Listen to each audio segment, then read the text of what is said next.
practice is an amazing tool because throughout our practice, as we practice, we come up against things that maybe we have some fear around, or things we don't really want to do, we don't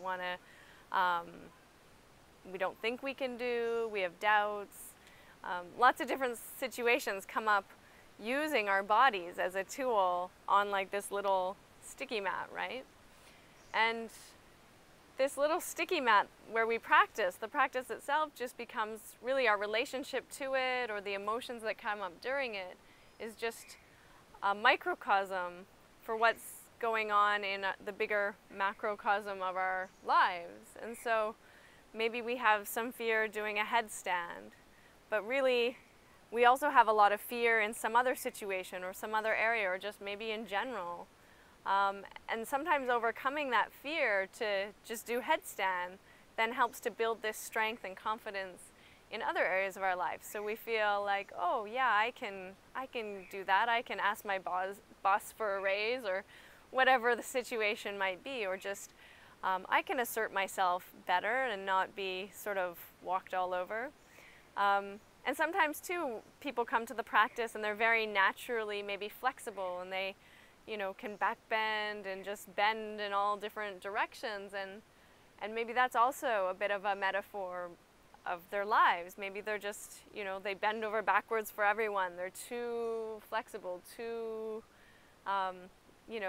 lenient. They're willing to just kind of try to make everyone happy, and they need to get a little bit more stronger in themselves or set some better boundaries. And I think as you build strength in the practice itself, it can help you do that then in your life too. So there's all kinds of situations, or the opposite happens. Someone comes to the practice and they're very stiff, they're very strong, they have lots of defined ideas about the world, about themselves, and then through the practice they become a little bit more flexible, and that flexibility in themselves, in their body, then relates to their life. They get a little bit softer, a little bit more flexible. They start to see things from a different perspective. So it's not just emotional sort of things that come up, but those often do come up: fear or grief or anger or resentment or whatever it might be can sometimes come up in the practice, and really it's an old thing, or it's something that you're currently working with in some other situation in your life,